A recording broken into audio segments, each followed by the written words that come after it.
Je m'appelle Jean-Marc Amourou, j'ai 58 ans, je suis marié, je suis père de 3 super garçons, je suis entrepreneur et le 21 décembre 2024, je ressens des picotements à la jambe droite qui viennent de la cheville et qui remontent jusqu'à l'aine. Je me rends aux urgences, on me fait une IRM et on me dit « Monsieur, vous avez une tumeur cérébrale ». Alors là, autant vous dire que le sol se dérobe sous vos pieds et j'ai décidé de mettre finalement toutes mes compétences au service de cette cause, c'est-à-dire la recherche contre les tumeurs cérébrales. Tous en Tête, c'est une association qui a pour objectif de lever des fonds pour la recherche contre les tumeurs cérébrales.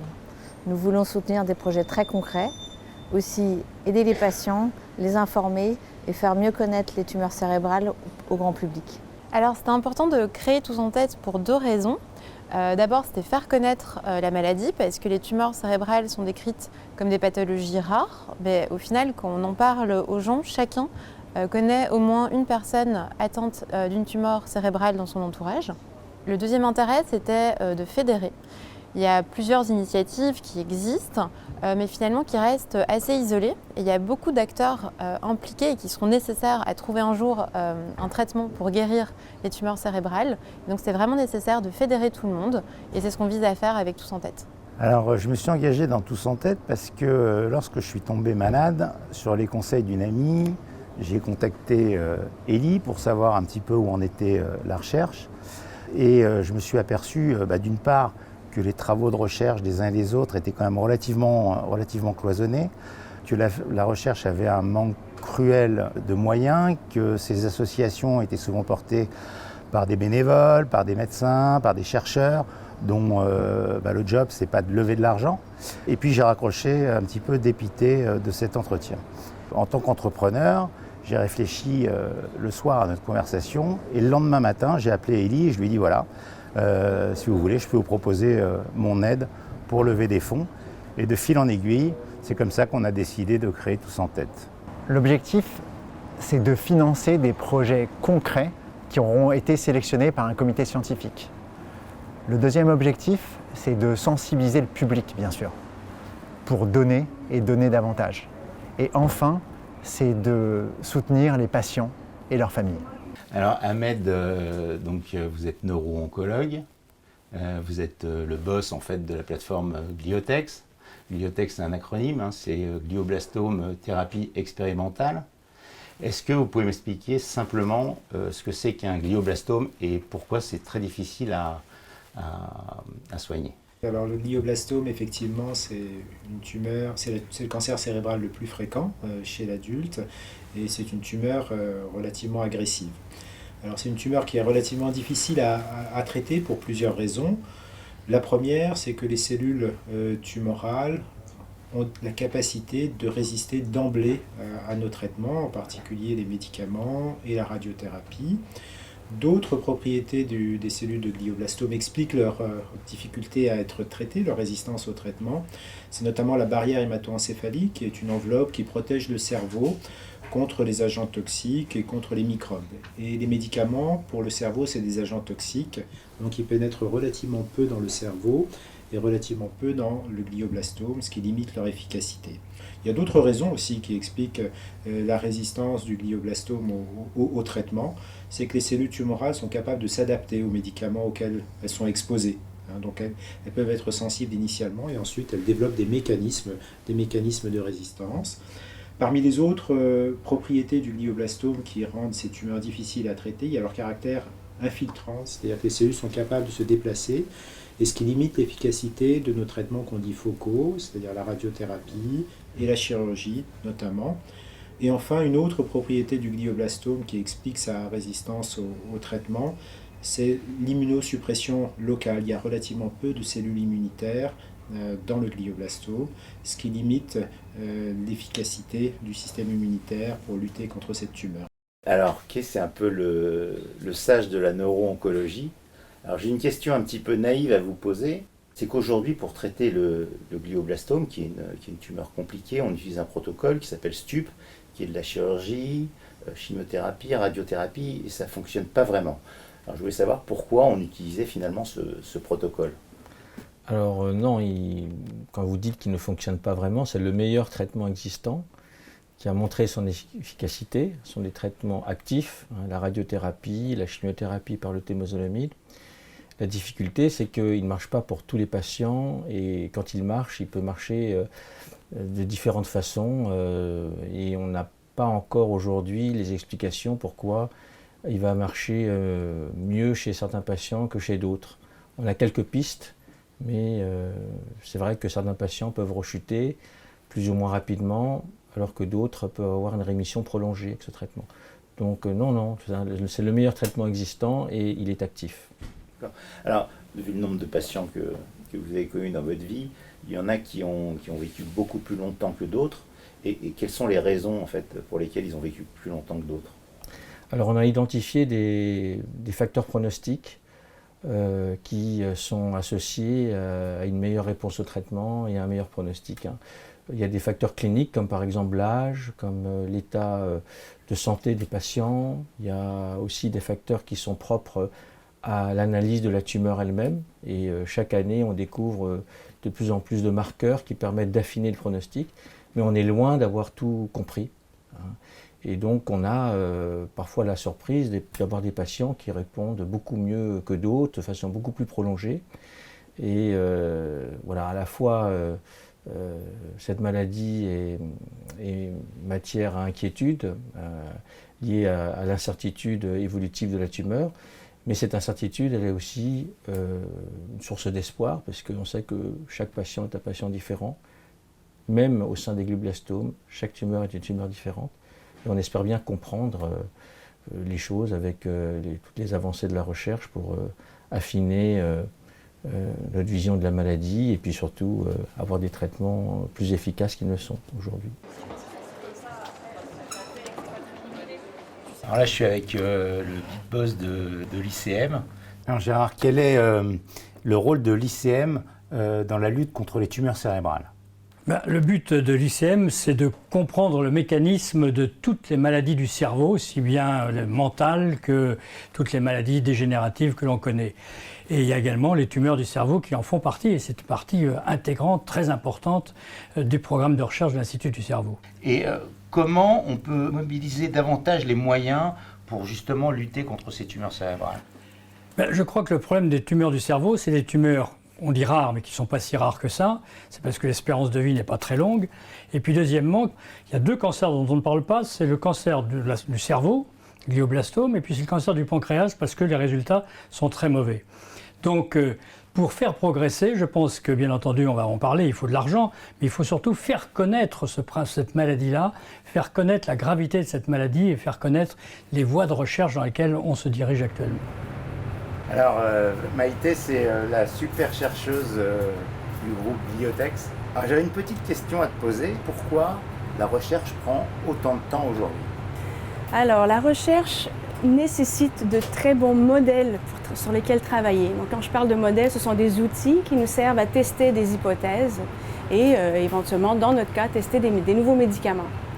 Dans le cadre de Gliotex, la chance qu'on a, c'est qu'on est à côté du bloc opératoire, où les patients vont subir la chirurgie, qui est la première étape du traitement. C'est là où j'étais opéré.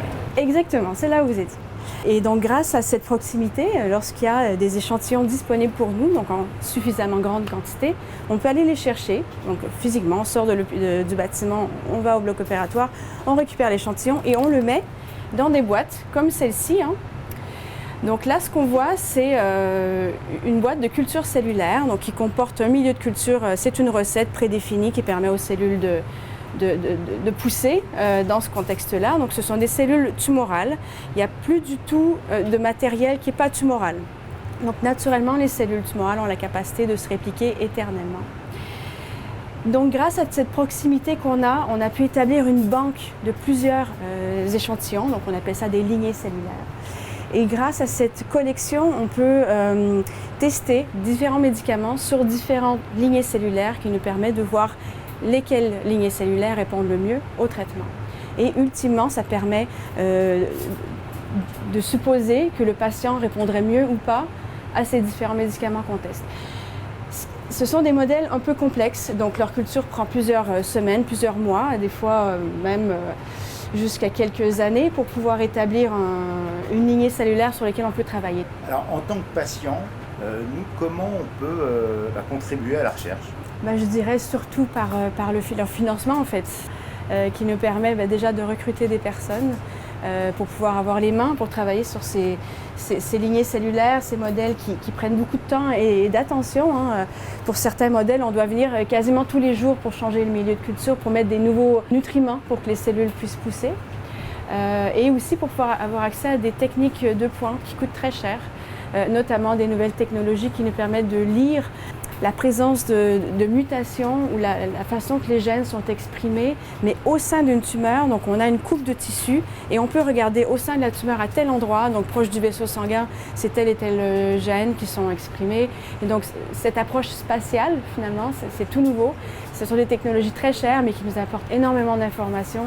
D'avoir accès à ça grâce à des financements nous permet vraiment d'avancer plus rapidement en recherche. Alors, Élie, elle est neurochirurgienne, chercheuse, présidente de Tous en Tête. Alors, c'est quoi tes études sur les mini-cerveaux exactement?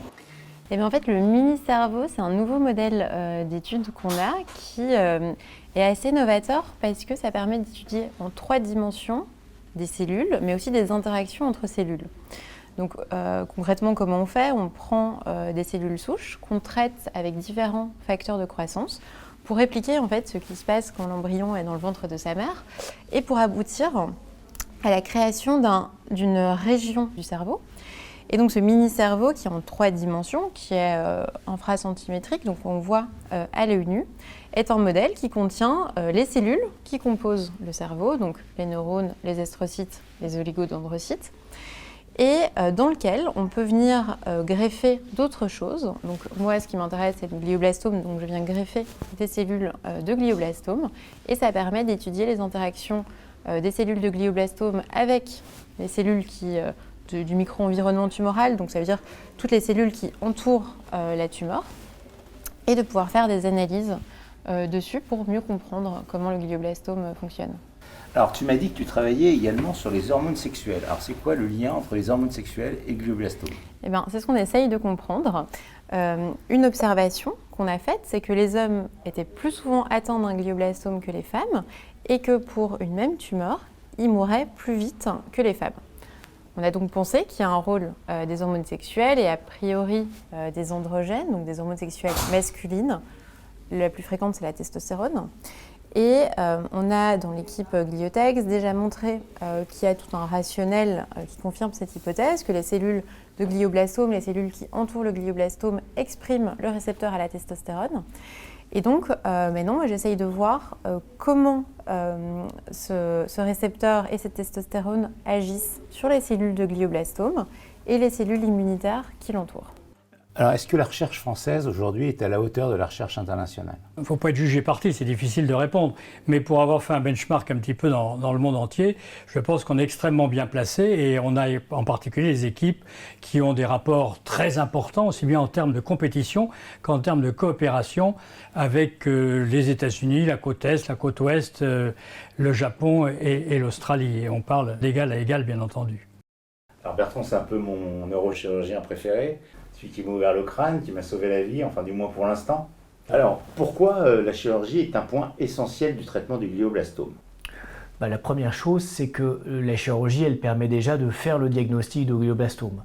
Parce que lorsqu'on a une tumeur cérébrale, ce n'est pas l'IRM qui donne le diagnostic de certitude de la nature de cette tumeur, c'est l'analyse du tissu de la tumeur, ce qu'on appelle l'histologie. Et la chirurgie, elle permet déjà de poser le diagnostic. Qui plus est, dans les tumeurs cérébrales, notamment les gliomes, il y a différentes familles. Actuellement, la classification de ces gliomes est très complexe avec beaucoup de ce qu'on appelle la biologie moléculaire, c'est-à-dire la génétique de la tumeur. Et évidemment, cette génétique, elle est analysée par l'étude du tissu et non pas par l'IRM. Donc la chirurgie, elle permet déjà d'aboutir au diagnostic du glioblastome ou des autres gliomes. Et puis évidemment, lorsque c'est faisable, parce qu'il y a certains glioblastomes qui sont localisés dans des régions du cerveau qui ne permettent pas l'ablation de la tumeur, ce qu'on appelle l'exérèse, eh bien, lorsque c'est faisable, la chirurgie d'ablation du glioblastome est le premier temps du traitement du glioblastome. Et on sait que moins il y a de cellules tumorales à traiter, mieux vont marcher les autres thérapeutiques comme la chimiothérapie et la radiothérapie qu'on est amené à donner par la suite. Alors avec tous en tête, notre objectif c'est de financer un échographe neuronavigué. Alors quel va être l'objectif finalement de l'utilisation de cet échographe?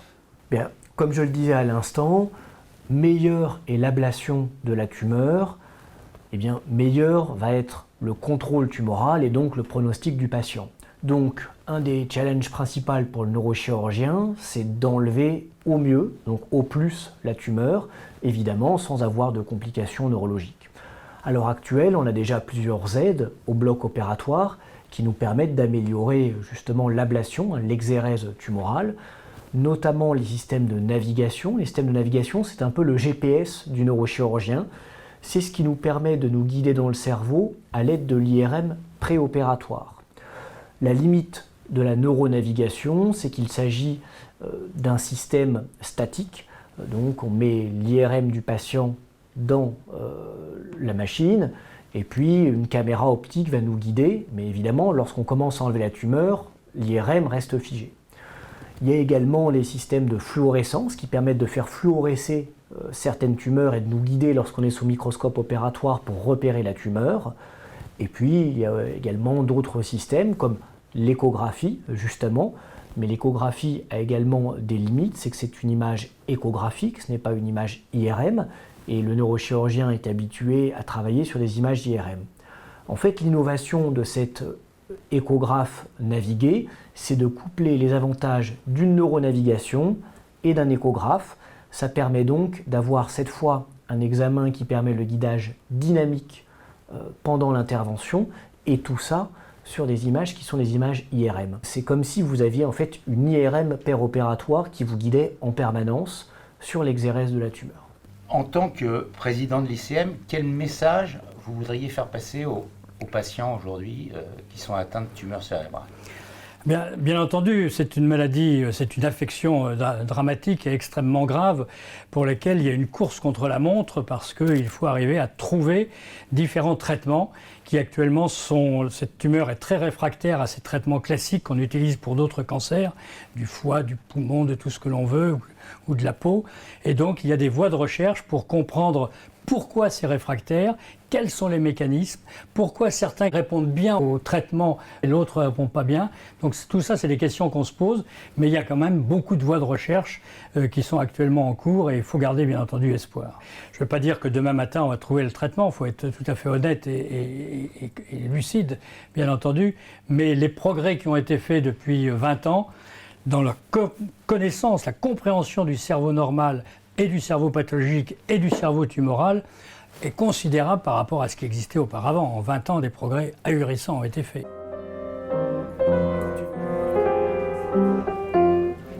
Comment tu vois le regard des gens évoluer sur cette maladie aujourd'hui? Pour l'instant, je ne le vois malheureusement pas beaucoup évoluer parce que c'est une maladie qui, bien qu'elle soit en croissance forte, avec une incidence qui augmente de plus en plus, qui n'est pas très connue et sur lequel la recherche a été malheureusement trop peu active depuis des décennies.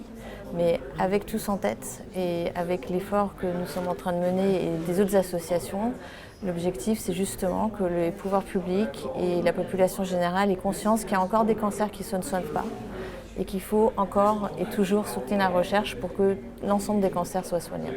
Alors l'objectif de Tous en Tête, c'est de mobiliser l'intelligence collective, donc c'est-à-dire les médecins, les chercheurs, les patients et aussi toute forme de donateurs pour lutter et aider la recherche pour la tumeur cérébrale.